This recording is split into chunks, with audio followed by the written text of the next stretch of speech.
Olá, meus irmãos, Deus os abençoe, em nome de nosso Senhor Jesus Cristo. É mais um grande privilégio estar aqui para compartilhar alguns parágrafos da mensagem do profeta. A palavra de Deus é a água para trazer vida à semente. Se nós a molharmos com azeite, a planta morrerá. Se a molharmos com água de cloro, essa que nos dão para beber, ela tampouco se desenvolverá. Temos que nos alimentar da verdadeira palavra, da verdadeira mensagem, para trazer, primeiro, o novo nascimento, seguido do batismo com o Espírito Santo, e terceiro, o tremendo avivamento prometido na mensagem, para trazer à igreja a condição de fé para o arrebatamento. Veja esse grande avivamento, veja o poder vivificador que está na palavra, porque Jesus disse: minhas palavras são espírito e vida.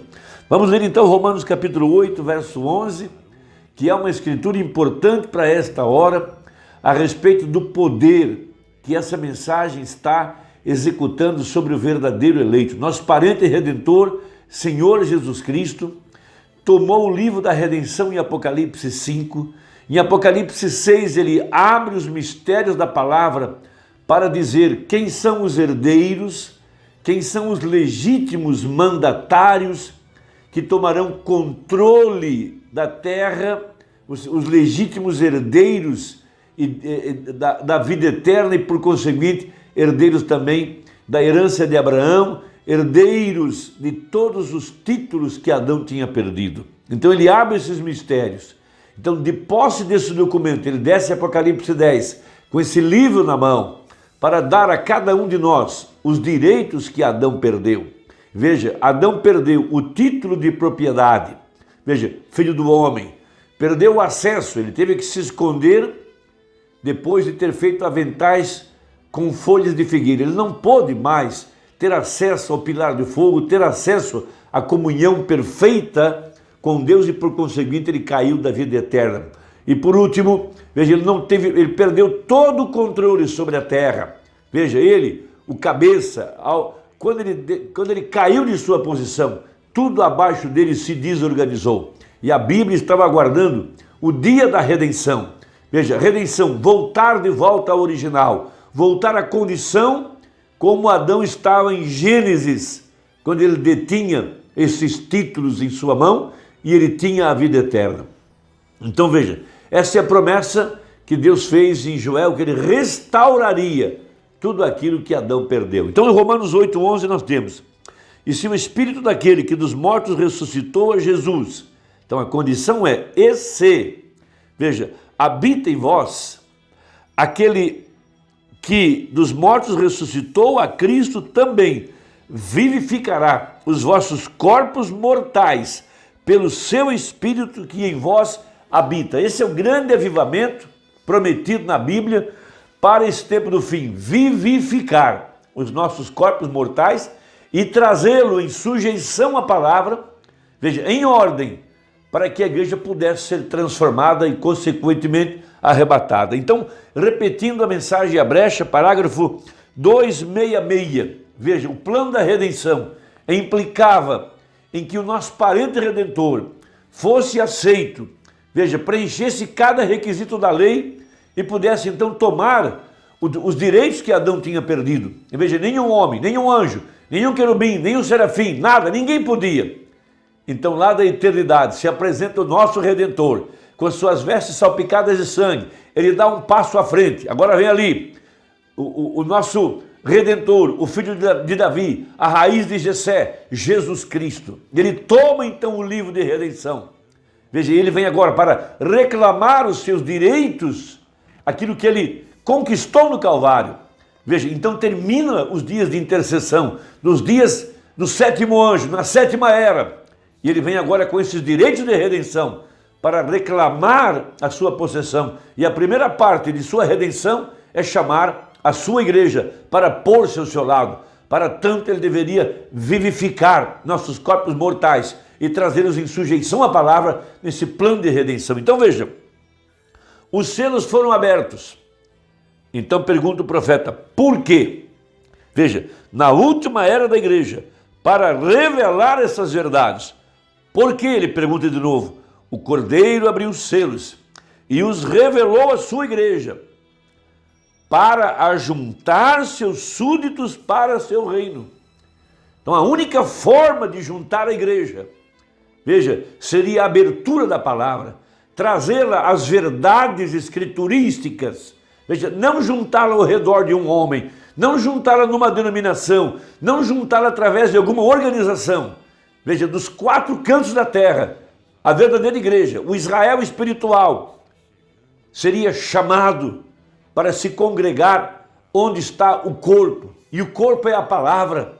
Veja, o nosso avivamento agora não são mais os dons pentecostais, mas a palavra. E o eleito, a exemplo da rainha de Sabá, que veio do sul, que veio para ouvir a sabedoria de Salomão. Veja, ela queria ouvir a verdade, ela queria a palavra, ela tinha muitas perguntas, ela tinha muitas coisas que estavam insolúveis, muitos cabos que ainda estavam soltos. Então ela veio, ali estava um homem com um dom de discernimento, com um dom de sabedoria, que podia juntar os mistérios e trazer a revelação da palavra. A exemplo da Rainha do Sul, a igreja no tempo do fim está sendo reunida ao redor da verdade da palavra. Tinha que haver a abertura da palavra, porque não há outro lugar para congregar, a não ser no lugar onde o Senhor pôs o seu nome, e Ele pôs o seu nome em Jesus Cristo, e Jesus é a palavra.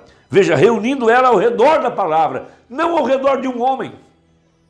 Não caia nessa mentira, não caia nessa falácia.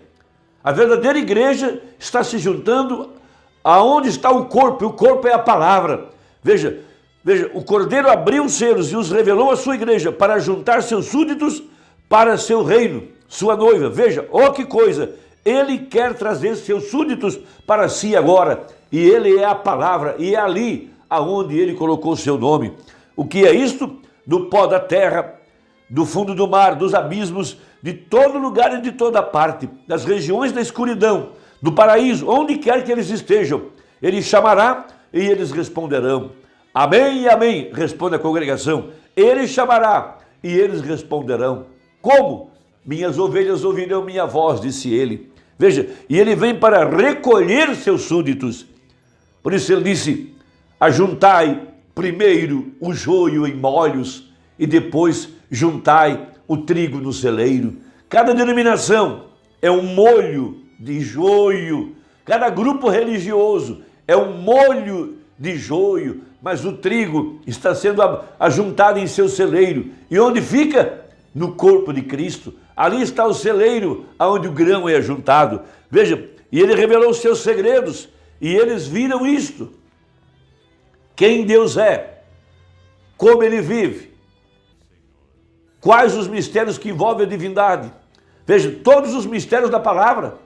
Veja, e já não há mais tempo, disse ele. Naquele tempo, o tempo acabou, está concluído. Muito bem. Ele deixa o trono, veja, deixando de ser intercessor, como um cordeiro morto, para ser o leão da tribo de Judá. Veja, rei, para trazer o mundo a juízo, o qual rejeitou sua mensagem. Veja, ele não é mais mediador. Lembre-se do ensino do Antigo Testamento. Agora, enquanto nos apressamos, quando o sangue deixava o propiciatório, em que se tornava um tribunal, e por isso nós temos visto as pragas que já estão caindo, e virá outra pior do que essa, porque tomará a humanidade toda desprotegida, destruída por essa epidemia, veja, e pela ciência que mentiu para o povo com as suas vacinas e assim por diante. Veja, agora, tomando esta verdadeira escritura na mensagem ao nascer do sol, veja, o Urbana fala que os predestinados são os primeiros a serem vivificados. Ele vem para reclamar esses eleitos. E o que é reclamar? É vivificar esses corpos mortais. Então ele disse, e se o espírito daquele, parágrafo 78 a seguir, veja, e se o espírito daquele, veja, que dos mortos ressuscitou a Jesus, habita em vós. Então agora, aí está a coisa. E se o espírito do noivo mora na noiva, tem que ser eleito, tem que fazer parte do corpo de Cristo. Quando Deus produziu o primeiro noivo, primeiro fez a ele. Veja, este era homem e mulher em seu espírito. Ele o formou do pó da terra para que fosse material. Logo, notem que quando formou a Eva da costela de Adão, não tomou outro punhado de pó, mas tomou do próprio pó, da mesma palavra, porquanto Adão foi a palavra falada. A igreja é a palavra falada, ela é o produto do haja. Veja, Deus tomou dele porque ele tinha espírito masculino e espírito feminino. Veja, Deus separou o espírito feminino de Adão e o colocou em Eva, e assim seguiu sendo parte do espírito de Adão, foi carne de Adão e logo foi parte do espírito de Adão. Veja, a dinâmica que vivificou a mecânica do seu corpo. Veja, o espírito que veio sobre a mecânica. Veja, então hoje a noiva também tem que ser carne de sua carne e ossos de seus ossos. Veja, agora, como chegará a ser esta carne mortal parte de sua carne? Essa é uma grande pergunta. Veja, como chegará? Veja, essa carne, veja, essa carne mortal parte de sua carne? Veja, e se o Espírito daquele que dos mortos ressuscitou a Jesus habita em vós, aquele que dos mortos ressuscitou a Cristo também vivificará os vossos corpos mortais pelo seu Espírito que em vós habita. Que coisa! Os predestinados, os que tinham vida, naturalmente eram como a semente que estava já na terra. Muitos se encontravam mortos. Veja, eram simplesmente semente apodrecida por causa das muitas águas e das demais coisas. Porém, você sabe, havia uma semente ali, esperando, pronta para receber a vida. Deus sabia que estava ali. São esses que o Cordeiro vem reclamar. Esses eleitos que possuem uma semente em seu coração, uma semente eleita e predestinada.